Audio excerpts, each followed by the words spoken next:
We are here with Andrea López in an interview for Entrevista Latino. Andrea, good morning. How are you? I'm well. How are you?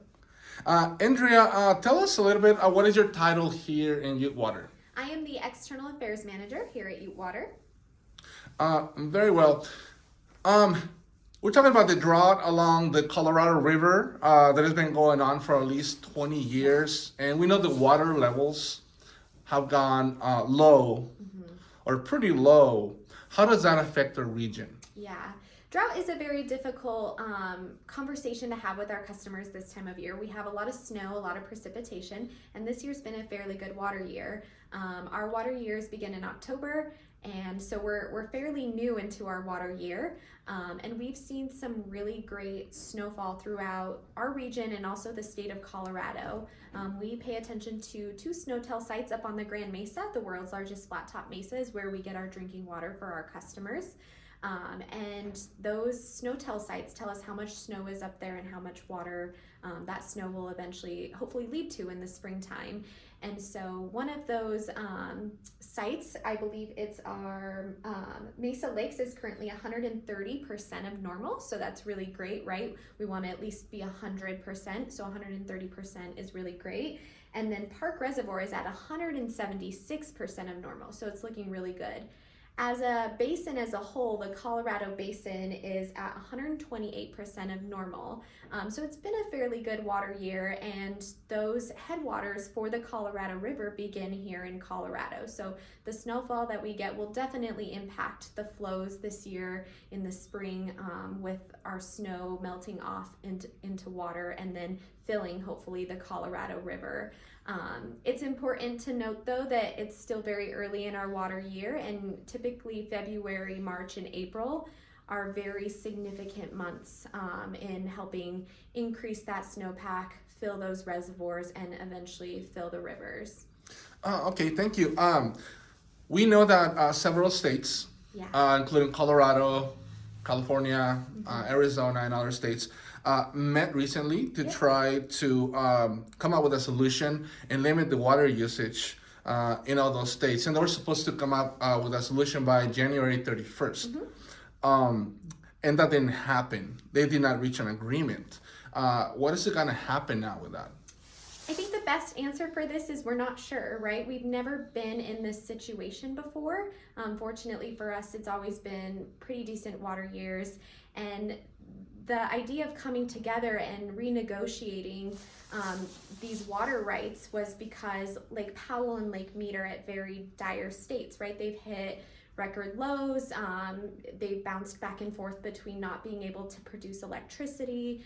We're seeing things that we've never seen before. And so we're not sure what's going to happen. From our understanding, 6 of the 7 states came to an agreement on January 30th and wrote a letter to the Bureau of Reclamation.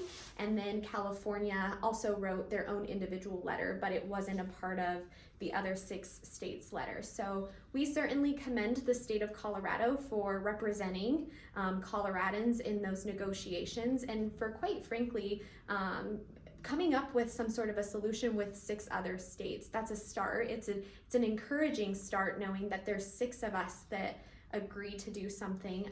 But at this point, it's honestly up to the federal government. And I think we're all eagerly awaiting what's going to happen, because it'll be historical and we've never been here before. Right. Thank you. So who are the people most affected by this situation, and how many people do you think are affected by this? I think the state's not reaching an agreement and having probably the federal government having to step in. Everybody's impacted. The Colorado River is the lifeblood to the western part of the United States, right? There's 7 states that rely on it, and it begins in our state. And so every Coloradan is impacted by this decision, as well as everybody else who resides in those other states that rely on some of their water or even electricity that is generated through hydroelectricity. So it's certainly a topic that everybody should be paying attention to, and it's going to impact 40 million people. That's the estimated population that relies on the Colorado River in some form or fashion, whether it's to supplement some of their water supply for their state or their county, or generating electricity like those in California and some of the other states. So if you think about how much you use water and electricity in your life, the two go hand in hand, right? And things become certainly very challenging to do without one or the other. We certainly hear it when we have an outage or we're fixing a leak, you know, how tailored people's lives are, and they revolve around domestic water services and consistent water services. So it's certainly something that's going to impact everybody, and that we should all be paying attention to and doing what we can to make sure that we're a part of Colorado's solution at least. Very well. And I know you mentioned that you don't know what's gonna happen, Yes. but what do you think? Like, what type of measures or measurements, or excuse me, measures do you think the federal government, is going to implement? I mean, if this happens, I mean, what are gonna do? Like cutting back on consumption of water use? Or what is it that you think they're gonna do? From our understanding, it's collectively deciding where we can cut as individual states and how we can adjust to what Mother Nature is giving us, right? And we were at a Water Congress convention a couple weeks ago, and somebody made the comment of, here in Colorado, we're used to dealing with what Mother Nature provides us, right? We adjust our water usage based off of how full our reservoirs are and how much snow we get every year. We don't have two large reservoirs sitting upstream in Lake Powell and Lake Mead above us. It's the snow in the mountains for us here in Colorado. And so I certainly think that there might be a little bit of pressure from the lower basin states, maybe to look at historical use from what I've heard, to see who is using more than they are allocated, and how they can apply some conservation techniques on their end in order to get their states to be a little bit more conscious of how they're using their allotted water amounts. Okay, and then what is the best way to make the public or the people conscious of this problem, and how serious is it in reality?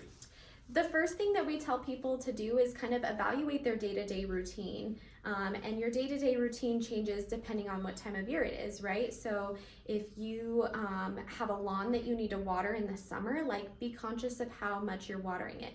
Really get to know what your local climate is in terms of like where you live. In the Grand Junction area, we live in a semi-arid climate. It's a desert-like climate, right? And so it takes a lot more water to keep our grasses green. So what we see is that 20% of our water consumption every day happens indoors. So that's like flushing the toilet, washing your hands, and things like that.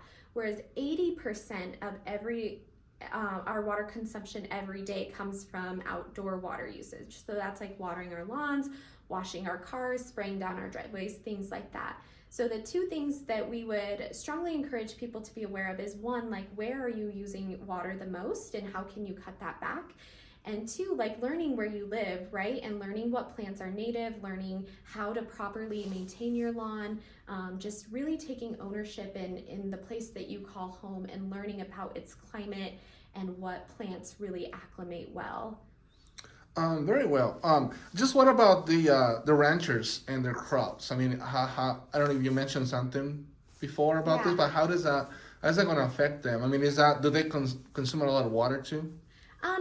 Certainly agriculture uses a majority of the water, but we also have to think in the aspect of how much agriculture produces for us as humans, right? They produce food, they produce grain, they do so much good for us. And so we have a lot of relationships and partnerships with our irrigation providers who provide water to agriculture industry here in town and locally. And we certainly want to be able to stand up for them and defend them as well, because we understand that without them, we don't eat, we don't do a lot of the things that we need to do as humans. So the way that we think about it at Ute Water is water either way, whether it's irrigation or domestic, and we need to come together.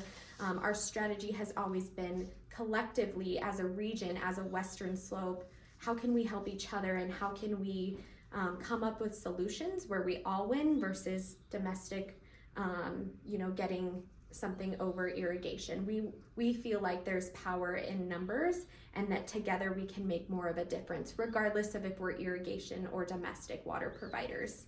Very well. Is there anything else you would like to say in the interview, Andrea? I don't think so. Okay, thank you very much. All right, you're welcome.